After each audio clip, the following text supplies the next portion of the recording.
ಕೊರಟಗೆರೆ ತಾಲೂಕಿನ ಒಳವನಹಳ್ಳಿ ಹೋಬಳಿಯ ಅಕ್ಕಾಜಹಳ್ಳಿ ಗ್ರಾಮದ ಸರ್ವೆ ನಂಬರ್ 33ರಲ್ಲಿ ಸುಮಾರು 30 ವರ್ಷಗಳಿಂದ ತಮ್ಮ ಬದುಕನ್ನೇ ಕಟ್ಟಿಕೊಂಡಿರುವ ರೈತರು ಈಗ ತೋಟಗಾರಿಕೆ ಇಲಾಖೆಯ ದಬ್ಬಾಳಿಕೆ ಎದುರು ತತ್ತರಿಸುತ್ತಿದ್ದಾರೆ. ದಲಿತ ಕುಟುಂಬಗಳಿಗೆ ಸೇರಿದ ಈ ರೈತರು ಬಗರ್ಹುಕಂ ಅಡಿಯಲ್ಲಿ ಅರ್ಜಿ ಸಲ್ಲಿಸಿ ಸರ್ಕಾರಕ್ಕೆ ತೆರಿಗೆ ಸಹ ನೀಡಿದ್ದಾರೆ. ಆದರೆ ಇದೀಗ ತೋಟಗಾರಿಕೆ ಇಲಾಖೆಯ ಕೆಂಪೇಗೌಡ ಎಂಬ ಅಧಿಕಾರಿಯಿಂದ ರೈತರ ಮೇಲೆ ನಿರಂತರ ಕಿರುಕುಳ ಆರೋಪ ಕೇಳಿಬಂದಿದೆ. ತಾವು ರಜೆಯಲ್ಲಿ ಇದ್ದರೂ ಸಿಬ್ಬಂದಿಗಳನ್ನು ಕಳುಹಿಸಿ ಜೆಸಿಬಿಯಿಂದ ಚರಂಡಿ ತೆಗೆಯುವ ಹೆಸರಿನಲ್ಲಿ ಗಲಾಟೆ ಮಾಡಿಸಿದ ಆರೋಪ ಕೇಳಿಬಂದಿದ್ದು, ಗಲಾಟೆ ನಡೆದ ಸ್ಥಳಕ್ಕೆ ಕೋಲಾರ ಪೊಲೀಸರು ದೌಡಾಯಿಸಿದ್ದಾರೆ. ಈ ಹಿಂದೆ ಕೂಡ ಇಂತಹ ಘರ್ಷಣೆ ಉಂಟಾಗಿ ಪ್ರಕರಣ ಠಾಣೆಗೆ ಮೆಟ್ಟಿಲೇರಿತ್ತು. ಆದರೆ ಸರ್ವೆ ಕಾರ್ಯ ಮುಗಿಯುವವರೆಗೂ ಜಮೀನಿನಿಂದ ತೆರವಾಗುವುದಿಲ್ಲ ಎಂಬ ಭರವಸೆ ನೀಡಿದ ತಹಶೀಲ್ದಾರ್ ಹಾಗೂ ಪೊಲೀಸರು ಇದೀಗ ಮೌನ ವಹಿಸಿರುವುದು ರೈತರ ಆಕ್ರೋಶಕ್ಕೆ ಕಾರಣವಾಗಿದೆ. ಇನ್ನು ಮರಿಸ್ವಾಮಿ ತೋಟಗಾರಿಕೆ ಇಲಾಖೆಯ ಅಧಿಕಾರಿಗಳು ರೌಡಿಗಳಂತೆ ವರ್ತಿಸುತ್ತಿದ್ದಾರೆ.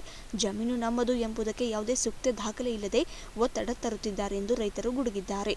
ತೋಟಗಾರಿಕೆ ಇಲಾಖೆ ಅಧಿಕಾರಿಗಳ ವಿರುದ್ಧ ರೈತರ ಆರೋಪ ಗಂಭೀರವಾಗಿದೆ. ಈ ವಿಚಾರದಲ್ಲಿ ಇನ್ನೇನು ತೀರ್ಮಾನ ಆಗುತ್ತದೆ ಎಂಬುದು ಕಾದು ನೋಡಬೇಕಿದೆ. ಮೊನ್ನೆ ತಹಶೀಲ್ ಸಾಹೇಬರಿಗೆಲ್ಲ ಅರ್ಜಿ ಕೊಟ್ಟು ಬಂದಿದ್ದೀವಿ. ಎಲ್ಲ ಕಂಪ್ಲೇಂಟ್ ಎಲ್ಲ ಆಗಿತ್ತು. ಅವತ್ತೇನು ಮಾಡಿದ್ರೆ ಇವರು ಸರ್ವೆ ಮಾಡಿಸ್ತೀವಪ್ಪ, ಪೊಸಿಷನ್ ಬಿಡಿಸ್ಕೊಡ್ತೀವಿ ಅಂತ ಹೇಳಿದ್ರು. ಇದುವರೆಗೂ ಏನು ಬರಲಿಲ್ಲ. ನಾವು ಪೊಸಿಷನ್ಗೆ ಬಂದ್ರೆ ಇವ್ರು ಬರ್ತಾರೆ, ಡೈರೆಕ್ಟ್ ಬರ್ತಾರೆ ತೋಟಗಾರಿಕರು ಬಂದು ಚರಂಡಿ ಬಡಿಸ್ತೀವಿ, ಮತ್ತೆ ಚರಂಡಿ ಬಡಿಸ್ತವ್ರೆ. ನಾವು ಬರೀ ಮಕ್ಕಳಿಗೆ ಕೆಲಸನೇ. ನಾವು ಎಲ್ಲಿ ರೈತರು ನಾವು ಎಲ್ಲಿಗೆ ಹೋಗೋಣ? ನಾವು ರೈತರು ಎಲ್ಲಿಗೆ ಹೋಗಿ ಡಿವೈಡ್ ಸಭೆ ನಮಗೆ ದಯವಿಟ್ಟು ನಮ್ಮ ಜಮೀನು ನಾವು ಬಿಡಿಸ್ಕೊಡ್ಬೇಕು. ನಾವು ಇರಕ್ಕೆ ಒಂದು ದುಡ್ಕೊಂಡು ಮಾರ್ಗ ಮಾಡ್ಕೊಡ್ಬೇಕು ದಯವಿಟ್ಟು ಬಂದು. ಇವ್ರು ಯಾವ್ದಕ್ಕೆ ಬಿಡ್ತಾ ಇಲ್ಲ ಅರಣ್ಯ ಇಲಾಖೆ ತೋಟಗಾರಿಕರು. ಯಾವಾಗ ಬರೋದು ನಾವು ಮೇಲೆ ಗಲಾಟೆ ದೌರ್ಜನ್ಯ ಬರ್ರಿ ಇವೇ ಸಭೆ ಮಾಡ್ತಾ ಇರೋದು. ನಾವು ಇವತ್ತು ಇದೆ ನೋಡಿ ಜೆಸಿಬಿ ತಂದು ಚರಂಡಿ ಬಿಡ್ತಾರೆ. ನಾವು ಮಾಡೋದು ಬಂದು ಚರಂಡಿ ಮಾಡಿಸೋದು. ಇದೇ ತರ ಇದೆ ನಾವು ರೈತ ಬದುಕೋದಂಗೆ. ಒಳ್ಳೆ ವಿಷಯ ಕೂಡ ಸಾಯ ನಾವು ಕಳಿಸಿರೋ ಕೋಲಾರದಿಂದ ಪೊಲೀಸ್ ಸ್ಟೇಷನ್ ಕಳಿಸ್ಬಿಟ್ರು, ಕಂಪ್ಲೇಂಟ್ ಮಾಡಿಬಿಟ್ರು. ಆಗ ಪೊಲೀಸ್ ಬಂದ್ಬಿಟ್ರು, ನಮ್ಗೆ ರಕ್ಷಣೆ ಕೊಟ್ಟರು. ಇಲ್ಲ ಅವ್ರನ್ನ ಒಡ್ಡಾಡ ಸ್ಟೇಜ್ ಬಂದಿರೋರು ಅಂತ ಹಂಗೆಲ್ಲ ಮಾಡಿದ್ರೆ ಬರೀ ಅನ್ಯಾಯ ಡಿಪಾರ್ಟ್ಮೆಂಟ್ ಬರೀ ಗುಂಡಾಗಿರಿನೇ. ಇವ್ ಕೆಂಪೇಗೌಡ ಕಳಿಸಿದ್ರೆ ಕೆಂಪೇಗೌಡ ಬರಲ್ಲ. ಇವ್ರು ಯಾರು ಆಮೇಲೆ ಕಳಿಸ್ಬಿಡ್ತಾರೆ. ಅವ್ರು ಒದ್ದೆ ತಿಂದ್ರೆ ನಾವು ಒದ್ದೆ ತಿನ್ಬೇಕು. ಇವ್ರ ನಾವು ಗಲಾಟೆ ಮಾಡ್ಕೋಬೇಕು. ಅವ್ರು ಚೆನ್ನಾಗಿರ್ತಾರೆ. ಬರೀ ರೈತರು ಬರೀ ಸಮಯ ಇದೇ ಕಷ್ಟನೇ ಕೊಡ್ತಾ ಇದ್ವಿ. ಅವ್ರು 30 ವರ್ಷ ಇದೇನೆ ಸರ್ವೆ ಮಾಡಿಸ್ಲಿ. ಅವ್ರು ಸರ್ವೆ ಮಾಡ್ಸಿರಾ ಅವ್ರು ಬಂದ ಬಿಟ್ಕೊಡ್ತೀವಿ. ಅವ್ರಿಗೆ ನಮ್ಗೆ ಗೌರ್ಮೆಂಟ್ ನಮಗೆ ಬಂದ ಬಿಟ್ಕೊಡ್ಲಿ ಅವರು ಅಲ್ವಾ ಸಮಯ. ನಮ್ಮ ಜೀವನ ಅವ್ರಿಗೆ ಯಾಕೆ ಬಿಟ್ಕೊಡ್ಬೇಕು? ನಾವೆಲ್ಲ ಒಬ್ಬ ರೈತ ಮನಸ್ಸು ಮಾಡ್ರಿ ಅಂತ ಅಧಿಕಾರಿಗೆ 10 ಅಧಿಕಾರ ಹುಟ್ಟಾಕ್ತೀವಿ ನಾವು. ಅಂತ ಅಧಿಕಾರಿ ಒಬ್ಬ ಒಬ್ಬ ಅಧಿಕಾರಿ ರೈತ ಹುಟ್ಟಾಕ ಸಾಧ್ಯ ನಾವು? ಮುಂಗಾರು ಮಳೆ ಜೋರಾಗಿದ್ದು ರಾಯಚೂರು ಸಿಂಧನೂರು ರಾಜ್ಯ ಹೆದ್ದಾರಿಯ ಮಾನ್ವಿ ಪಟ್ಟಣದಲ್ಲಿ ಬುಧವಾರ ರಾತ್ರಿಯಿಂದ ವಿವಿಧೆಡೆ ಮಳೆ ಸುರಿಯುತ್ತಿದ್ದು ನಗರದ ಹೊರವಲಯದಲ್ಲಿ ಹಳ್ಳ ತುಂಬಿ ಹರಿಯುತ್ತಿದ್ದು ಸಂಚಾರಕ್ಕೆ ತೊಂದರೆಯಾಗಿದೆ. ಪಟ್ಟಣದ ಬಾಶುಮಿಯಾ ಡಿಗ್ರಿ ಕಾಲೇಜ್ ಬಳಿ ಹಳ್ಳದ ರಭಸವಾಗಿ ಹರಿಯುತ್ತಿದೆ. ರಾಜ್ಯದ ಹೆದ್ದಾರಿಯಿಂದ ಈ ಮಾರ್ಗದಲ್ಲಿ ಹಳ್ಳದ ನೀರು ಬರುತ್ತಿರುವುದರಿಂದ ವಾಹನಗಳು ಓಡಾಡುವುದಕ್ಕೆ ಕಷ್ಟಕರವಾಗಿದೆ. ಗಂಟೆಗಟ್ಟಲೆ ಸಂಚಾರಕ್ಕೆ ಅಡ್ಡಿಯಾಗಿ ವಾಹನಗಳು ರಸ್ತೆ ಪಕ್ಕದಲ್ಲಿ ನಿಂತುಕೊಂಡಿದ್ದವು. ಇದರಿಂದ ಸಾರ್ವಜನಿಕರು ಪರದಾಡುವಂತಾಯಿತು. ಮಾನ್ವಿ ಪಟ್ಟಣದ ಬಾಶುಮಿಯಾ ಡಿಗ್ರಿ ಕಾಲೇಜ್ ಹಳ್ಳದ ಬಳಿ ಬ್ರಿಡ್ಜ್ ಕಾಮಗಾರಿ ನಡೆಯುತ್ತಿದ್ದು ಮಳೆಯ ನೀರಿಗೆ ಬಸ್ ದಾಟಿದೆ. 2 ರಿಂದ 3 ಗಂಟೆ ಸಂಚಾರ ಅಸ್ತವ್ಯಸ್ತವಾಗಿತ್ತು. ಬಳಿಕ ಜೆಸಿಬಿ ಬಂದು ಬಸ್ ತೆರವುಗೊಳಿಸಿದ್ದು ಸಂಚಾರಕ್ಕೆ ಸುಗಮವಾಗಿದೆ. ಶಫೀಕ್ ಹುಸೇನ್, ಅಮೋಕ್ ಟಿವಿ, ಮಾನ್ವಿ.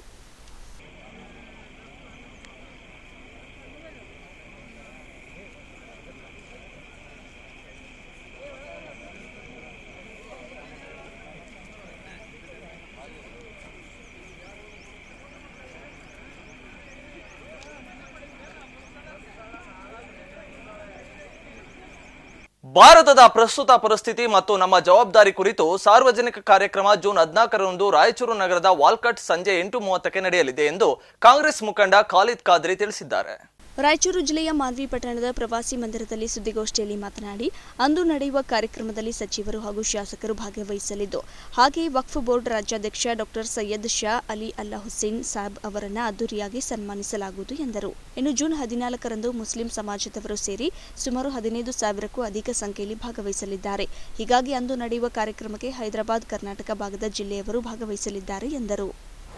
ದಿನಾಂಕ 14ರಂದು ರಾಯಚೂರು ನಗರದ ಬಸವೇಶ್ವರ ವೃತ್ತದ ಹತ್ತಿರ ಇರತಕ್ಕಂಥ ವಾಲ್ಕಟ್ ಮೈದಾನದಲ್ಲಿ ರಾಜ್ಯದ ನೂತನ ಅಧ್ಯಕ್ಷರಾಗಿರ್ತಕ್ಕಂಥ ವಕ್ಫ್ ಬೋರ್ಡಿನ ಸೈಯದ್ ಅಲಿ ಗುರು ಅವರ ಒಂದು ಸನ್ಮಾನ ಸಮಾರಂಭಕ್ಕೆ ಇಡೀ ರಾಜ್ಯಾದ್ಯಂತ ಆಗಮಿಸುತ್ತಿರುವ ಎಲ್ಲ ಭಕ್ತಾದಿಗಳನ್ನು ಸ್ವಾಗತ ಕೋರುತ್ತಾ ಈ ಒಂದು ಕಾರ್ಯಕ್ರಮವು ಇಡೀ ಹೈದರಾಬಾದ್ ಕರ್ನಾಟಕಕ್ಕೆ ಒಂದು ಶೋಭೆ ತರತಕ್ಕಂಥ ರೀತಿಯಲ್ಲಿ ಈ ಕಾರ್ಯಕ್ರಮ ಜರುಗಲಿ ಎಂಬುದು ಆಶಿಸುತ್ತಾ, ಇದೇ ರೀತಿ ರಾಜ್ಯಾದ್ಯಂತ ಇರತಕ್ಕಂಥ ಎಲ್ಲ ಪೀಠಗಳ ಗುರುಗಳು ಸಹ ಈ ಒಂದು ಕಾರ್ಯಕ್ರಮಕ್ಕೆ ಆಗಮಿಸುವುದರಿಂದ ತಾವೆಲ್ಲರೂ ಮಾನ್ವಿ ಹಾಗೂ ರಾಯಚೂರಿನ ಜಿಲ್ಲೆಯ ಸಮಸ್ತ ಭಕ್ತಾದಿಗಳು, ಖಾಜಾ ಬಂದೇನವಾಜ್ ದರ್ಗಾ ಪೀಠದ ಭಕ್ತಾದಿಗಳು ಎಲ್ಲರಿಗೆ ಮತ್ತೊಮ್ಮೆ ಮನವಿಯನ್ನು ಮಾಡಿಕೊಳ್ತೇವೆ. ಈ ಕಾರ್ಯಕ್ರಮಕ್ಕೆ ಆಗಮಿಸಿ ಕಾರ್ಯಕ್ರಮವನ್ನು ಯಶಸ್ವಿಗೊಳಿಸಬೇಕು.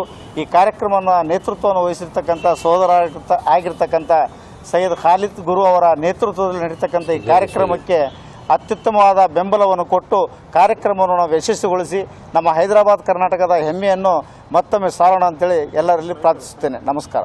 ಗೌರಿಬಿದನೂರು ತಾಲೂಕಿನ ತೊಂಡೇಬಾವಿ ಹೋಬಳಿ ವ್ಯಾಪ್ತಿಯಲ್ಲಿ ಕೇಂದ್ರ ಸರ್ಕಾರದಿಂದ ಮಾಡಲಾಗಿರುವ ಸೋಲಾರ್ ಘಟಕಕ್ಕೆ ರಾಜ್ಯದ ಮುಖ್ಯಮಂತ್ರಿ ಸಿದ್ದರಾಮಯ್ಯ ಚಾಲನೆ ನೀಡಿದರು.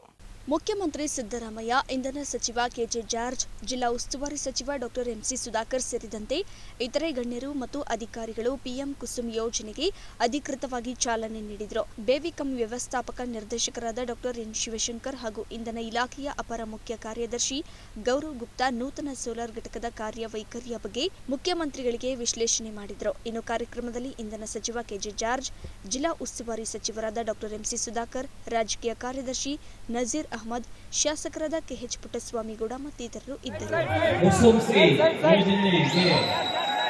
ಸಬಲೀಕರಣ ಯೋಜನೆಗೆ ಚಾಲನೆ ನೀಡಿದಂತಹ ಸನ್ಮಾನ್ಯ ಮುಖ್ಯಮಂತ್ರಿಗಳಾಗಿರ್ತಕ್ಕಂಥ ಶ್ರೀಯುತ ಸಿದ್ದರಾಮಯ್ಯ ಸಾಹೇಬರಿಗೆ ನಮ್ಮೆಲ್ಲರ ಪರವಾಗಿ ಹೃತ್ಪೂರ್ವಕವಾಗಿರ್ತಕ್ಕಂತಹ ಧನ್ಯವಾದಗಳನ್ನು ಅರ್ಪಿಸ್ತಾ ಇದ್ದೀನಿ. ದೇವನಹಳ್ಳಿ ತಾಲೂಕಿನ ಬೀರಸಂದ್ರ ಬಳಿಯ ಡಿಸಿ ಕಚೇರಿ ಆವರಣದಲ್ಲಿ ಮಾವು ಮೇಳದ ಬಗ್ಗೆ ಜಿಲ್ಲಾ ಪಂಚಾಯಿತಿ ಮುಖ್ಯ ಕಾರ್ಯನಿರ್ವಹಣಾಧಿಕಾರಿ ಸುದ್ದಿಗೋಷ್ಠಿ ನಡೆಸಿದರು. ಜಿಲ್ಲಾ ಪಂಚಾಯಿತಿ ಮುಖ್ಯ ಕಾರ್ಯನಿರ್ವಾಹಕಾಧಿಕಾರಿ ಅನುರಾಧ ಮಾತನಾಡಿ, ನಮ್ಮ ಜಿಲ್ಲೆಯಲ್ಲಿ 5,000 ಎಕರೆ ಪ್ರದೇಶದಲ್ಲಿ ರೈತರು ಮಾವು ಮತ್ತು ಹಲಸನ್ನ ಬೆಳೆದಿದ್ದಾರೆ. ರೈತರಿಗೆ ಒಳ್ಳೆಯ ಬೆಲೆ ಹಾಗೂ ಮಾರಾಟವಾಗಲೆಂದು ಈ ಮೇಳದ ಉದ್ದೇಶವಾಗಿದೆ.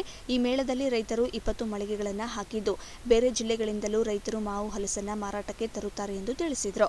ಇದೇ ತಿಂಗಳ 13ರಿಂದ 15ರವರೆಗೆ ದೇವನಹಳ್ಳಿ ಬೈಪಾಸ್ ಬಳಿ ರಾಣಿ ಕ್ರಾಸ್ ಬಳಿ ಮಾರಾಟ ಮೇಳ ಆಯೋಜನೆ ಮಾಡಲಾಗಿದೆ. ಈ ವೇಳೆ ಕೃಷಿ ಮತ್ತು ತೋಟಗಾರಿಕಾ ಇಲಾಖೆ ಅಧಿಕಾರಿಗಳು ಭಾಗಿಯಾಗಿದ್ದರು. ಅಕ್ಷವಿ ಅಮೋಕ್ ಟಿವಿ ದೇವನಹಳ್ಳಿ. ಇನ್ನು 42 ಪ್ರಯಾಣಿಕರಿದ್ದ ವಿಮಾನವೊಂದು ಗುಜರಾತ್ನ ಅಹಮದಾಬಾದ್ ವಿಮಾನ ನಿಲ್ದಾಣದ ಬಳಿ ಮೇಘನ ನಿಗರ ಪ್ರದೇಶದಲ್ಲಿ ಪತನವಾಗಿದೆ ಎಂದು ಪೊಲೀಸರು ತಿಳಿಸಿದ್ದಾರೆ. ಪ್ರಯಾಣಿಕರು, ಹಾಸ್ಟೆಲ್ ವಿದ್ಯಾರ್ಥಿಗಳು ಸೇರಿ ಒಟ್ಟು 40 ಮಂದಿ ಮೃತಪಟ್ಟಿರುವ ಶಂಕೆ ವ್ಯಕ್ತವಾಗಿದೆ. ಪತನದ ವೇಳೆ ವಿಮಾನದಲ್ಲಿ ಸಿಬ್ಬಂದಿ ಸೇರಿ ಒಟ್ಟು 242 ಪ್ರಯಾಣಿಕರಿದ್ದರು ಎಂದು ಹೇಳಲಾಗಿದೆ. ಟೇಕ್ ಆಫ್ ಆದ ಕೆಲವೇ ಕ್ಷಣಗಳಲ್ಲಿ ವಿಮಾನ ಅಪಘಾತಕ್ಕೀಡಾಗಿದೆ. ವಿಮಾನದಲ್ಲಿ 169 ಭಾರತೀಯರು, 53 ಬ್ರಿಟಿಷ್ ಪ್ರಜೆಗಳು ಹಾಗೂ 7 ಮಂದಿ ಪೋರ್ಚುಗೀಸ್ ಪ್ರಜೆಗಳು ಪ್ರಯಾಣಿಕರಿದ್ದರು. ಇನ್ನು ವಿಮಾನವು ರನ್ವೇಯಲ್ಲಿ ವೇಗವನ್ನು ಹೆಚ್ಚಿಸಲು ಮುಂದಾದಾಗ ಹಿಂದಿನಿಂದ ಡಿಕ್ಕಿ ಹೊಡೆದ ಪರಿಣಾಮ ನಿಯಂತ್ರಣ ತಪ್ಪಿ ಅಪಘಾತಕ್ಕೀಡಾಯಿತು ಎಂದು ಮೂಲಗಳಿಂದ ಮಾಹಿತಿ ಸಿಕ್ಕಿದೆ. ಸದ್ಯ ಅಗ್ನಿಶಾಮಕ ವಾಹನಗಳಿಂದ ಬೆಂಕಿ ನಂದಿಸಲಾಗಿದೆ. ಗಾಯಾಳುಗಳನ್ನು ಸ್ಥಳೀಯ ಆಸ್ಪತ್ರೆಗಳಿಗೆ ರವಾನಿಸಲಾಗಿದೆ ಎಂದು ಪೊಲೀಸರು ಮಾಹಿತಿ ನೀಡಿದ್ದಾರೆ.